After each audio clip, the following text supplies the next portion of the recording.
Ko here. You know, the trumpet is really an interesting beast. I mean, playing the trumpet's a lot of fun. It also can be frustrating. It's infectious. It gets in your blood. You want to get better. You always want to get better. You love listening to trumpet. You love playing trumpet, all those things. And in thinking about it, you know, one of the fun things that I've had in playing the trumpet over the years is the different hangs that are involved. You know, usually after rehearsal or after the gig, go out, have a meal, have a drink or two. Same thing at, you know, festivals, whether it's International Trumpet Guild or the National Trumpet Competition, those types of things. They're a lot of fun because you sit around and you tell stories and you hang out and you tell about your best gig and your worst gig and all that kind of stuff. I was thinking, since all of us are temporarily denied with being able to play rehearsals and play gigs and go to shows like the National Trumpet Competition, which was canceled for this year, I thought I might sit here and tell a couple stories. And if they interest any of you, terrific. And if not, you know how to change the channel. So I was really lucky when I was growing up in Hawaii. In high school, one of the things I remember was we actually had dances. And I went to an all-boys school, so they would invite the all-girls school, which is our sister school. And this, I'm talking about 7th grade. And truth is, no one danced. The girls stood on one side of the cafeteria and the guys on the other side, and we talked about, oh, how do we go ask someone to dance, and almost never happened. But it was interesting because we actually had live bands that played. And one of the bands that played at my 7th grade dances was a local band by the name of Ox. And they were probably about a 9 or 10 piece band, you know, rhythm section, some horns, really incredible girl singer. But most of the kids in my school didn't like Ox because they were doing original music. They weren't doing the cover tunes of Chicago or Blood, Sweat and Tears or whatever else was popular at the time. They were doing original tunes. Well, I loved them because it was a great band and they had an incredible trumpet player who turns out to be Jerry Hay. And when Ox moved from Hawaii to Los Angeles, they changed their name to Seawind. So in effect, Seawind was playing at my 7th grade dances. That was really, really cool. And then as I got a little bit older in Hawaii, some of you know Johnny Madrid moved over there, and he became a good friend and a big influence of mine. And he used to play a gig. It was a 6-night-a-week gig, if I recall, at this floating restaurant. It's called the Oceana Restaurant. And I had learned how to go up the back route, just like the musicians did to get in. And I could hang out actually outside on the deck of this boat, but it was right behind the bandstand. And I could listen to the band.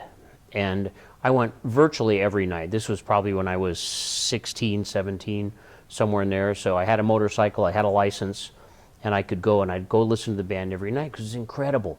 It was probably about a 12-piece band, I'm guessing, if I recall correctly, 3 trumpets for sure.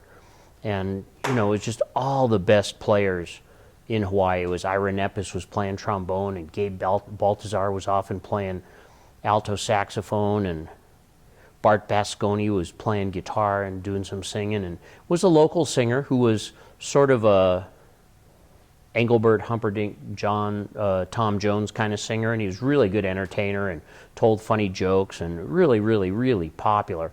And it was a lot of fun, and the band was smoking, and I would just go virtually every night. And the band members changed, you know, as doing gigs like that, depending on who was in town and who was available and who felt like going or this or that. And I remember getting there one night, and Ollie Mitchell shows up. And Ollie Mitchell, amazing trumpet player, was Ollie Mitchell and Joe Burnett. They called him Joe B. So Ollie and Joe B., who did a whole ton of recordings in the studios in Los Angeles in the late 60s, 70s, a lot of Fifth Dimension and other things like that. And I'll put a link down below about some things about Ollie because he's really great to read about. His father was Pappy Mitchell, who wrote the Mitchell on Trumpet method books, if you've ever seen those, which are pretty incredible. Anyway, so I was there early because I don't know, but I got there early. And Ollie shows up first, and I didn't know who was going to be playing trumpet that night. I knew it wasn't Johnny because he was out of town, probably with Boz Skaggs. So I figured it was probably one of the three mics. We had three mics, trumpet players that were all really, really good trumpet players. Mike Lewis, Mike Baker, and Mike Morita. And different ones would show up and this and that. And they were all incredible players. And so Ollie shows up, and my assumption would be Ollie's going to play lead because he was Ollie Mitchell. And he sat down on the third book. And I went over to Ollie and I said, Ollie, what are you doing? How come you're sitting on the third book? And he looked at me and he says, he goes, I'm going to let the young kids play the high notes. I'll lead from here.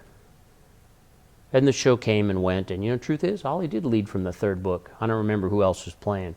But it was just a great time in Hawaii. And another Ollie Mitchell story comes to mind. I took a lesson or two from him, which was really good. Very interesting take on things.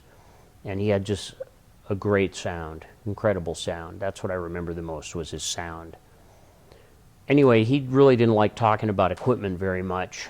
But if anyone asked him, a student or another colleague said, hey, what do you think about mouthpieces? Do you have any mouthpiece recommendations? He'd say, yeah, I do. And he'd have this box. It was I'm guessing it was about this big, like the size of a record box. And it was full, completely full of trumpet mouthpieces. And he would put the box down in front of you, and he'd say, take your time. He says, try as many of them as you want. And if you want one, you can have it. Whatever mouthpiece in there you want, you can have it. But the caveat was, if you took a mouthpiece out of that box, you had to put your mouthpiece back in. I thought that was pretty cool, and as I've gotten older and thought about it more and more, what he was really doing was saying, okay, if you're going to make a mouthpiece change, be committed to the change. Don't just get it and try it. It gives you a couple good high notes and you feel good about it, and then you put it away. He says, if there's something that seems intriguing about that mouthpiece, stick with it for a while, learn it, give it a chance, figure out the ins and the outs. And if you decide the one that you left in the box was better, you could always go back, hope it was there and someone else didn't take it out. And so that's my story about Ollie Mitchell. And I guess that's it for now, but maybe we'll tell some more another evening, since got to stay home for a while. Anyway, hope you're doing well, hope you're practicing. Have a great evening.